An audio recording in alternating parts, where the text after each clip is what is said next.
La pollution atmosphérique, on s'en doute, n'est pas bonne pour la santé.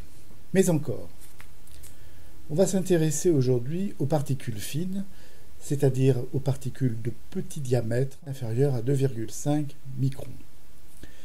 Ces particules fines sont issues d'activités humaines principalement, c'est-à-dire le chauffage au bois, au charbon, au fioul, ou bien par l'utilisation de machines, d'automobiles utilisant le gasoil.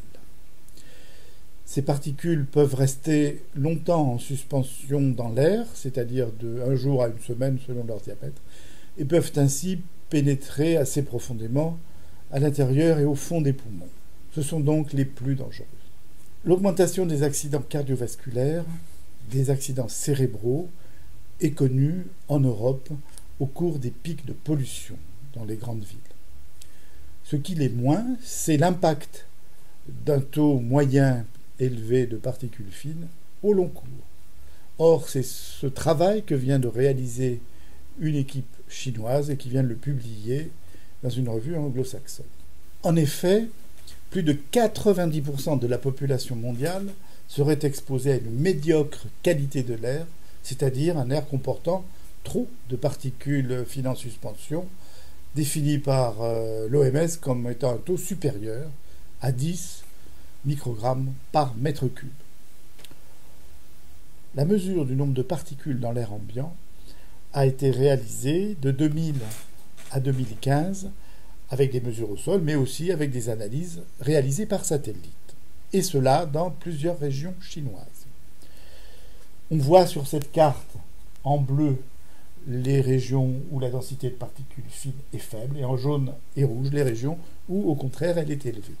Les petits ronds rouges figurent les villes dans lesquelles les malades ont été suivis.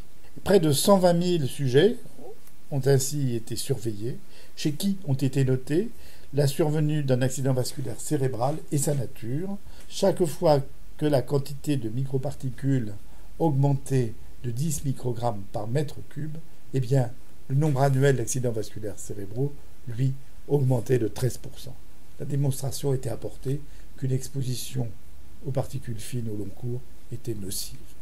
Les plus fréquents étaient les accidents vasculaires par embolie, c'est-à-dire par caillot, les autres par hémorragie.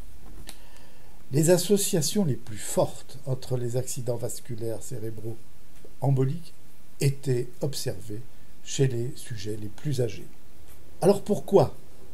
D'après une première hypothèse, l'exposition à ces particules fines entraînerait un état d'hypercoagulation, ce qui favorise la formation de caillots et les embolies. Et tout ça par le biais d'une réaction inflammatoire induite par les microparticules.